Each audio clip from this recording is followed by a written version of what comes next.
It's actually a psalm that I read from a couple nights back when we had our Blue Christmas service at St. Matthew's. But I want to read to you today out of Psalm 130. Out of the depths I cry to you, O Lord. O Lord, hear my voice.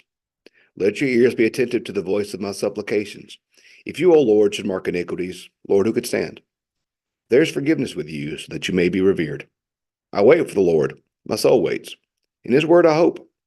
My soul waits for the Lord, more than those who watch for the morning, more than those who watch for the morning. O Israel, hope in the Lord. For the Lord there is steadfast love. With him there is great power to redeem. For it is he who will redeem Israel from all of its iniquities. This is, I first encountered this psalm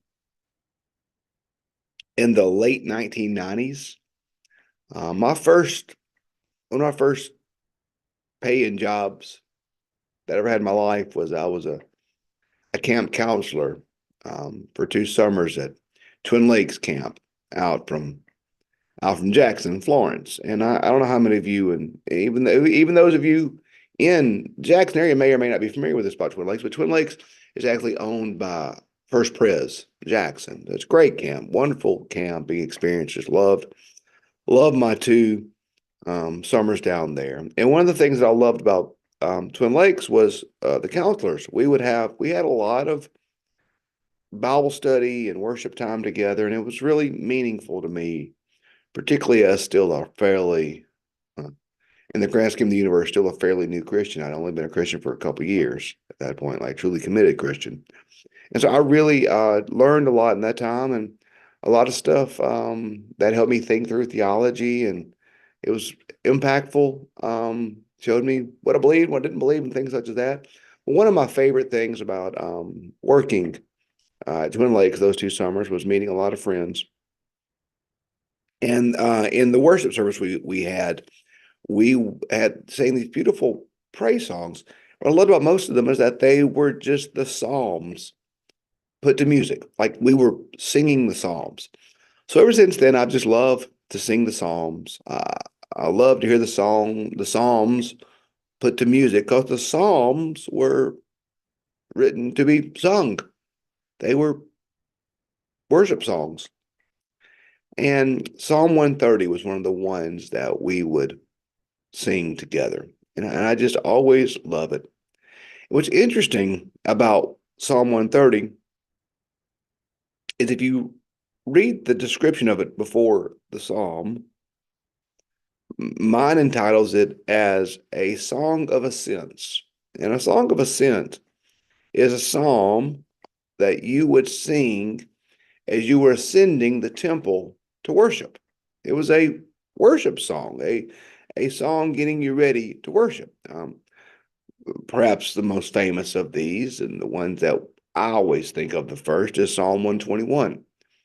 I lift my eyes to the hills, from whence does my help come? My help comes from the name of the Lord, the maker of heaven and earth. It is a song, a psalm, specifically about lifting up your eyes to look to the Lord, lifting up your eyes to look to heaven. It's a song that's purpose is to prepare you to worship. So that's why I find it interesting that this song of worship, Psalm of Ascents, says this, starts off, out of the depths I cry to you, O Lord. O Lord, hear my voice. If you, O Lord, should mark iniquities, who could stand? But there's forgiveness with you. I wait for the Lord, and in his word I hope. My soul waits for the Lord more than those who watch for the morning, more than those who watch for the morning. This is a psalm that starts off in pleading for help. Out of the depths, I cry to you, O Lord. O Lord, hear my voice. It's a psalm of pleading for God to hear our cries. And these are not cries ascending the mount of God to worship in the glorious temple, but these are words of pain, hurt, fear, even words of despair. Out of the depths, I cry to you. If you, O Lord, shall mark iniquities, who could stand? I love this psalm because it tells us That joy is not the only emotion we feel in worship. So sometimes, y'all, sometimes we feel, sometimes we bring discouragement into worship. Sometimes we bring hurt into worship. And so I think that's important as we think about hope. Those who have everything have nothing to hope for. If you're completely comfortable in your life, life is perfect. What do you have to hope for?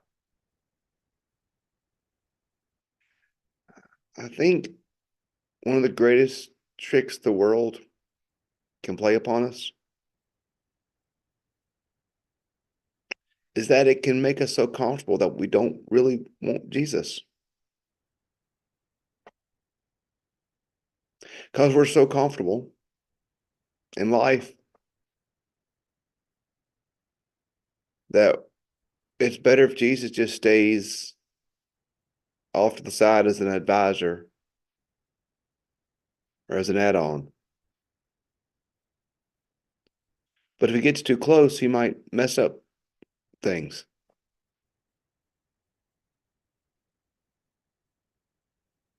If life is perfect, what do we hope in? It's okay to understand that things are not perfect.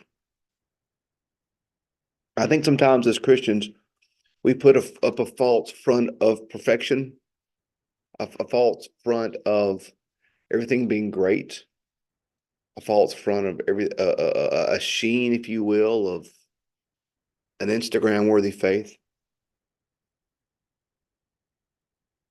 But if everything is perfect, then what do we hope for? I like this psalm in particular, and the psalms in general, because so often they burst the bubble of everything being perfect and everything being great.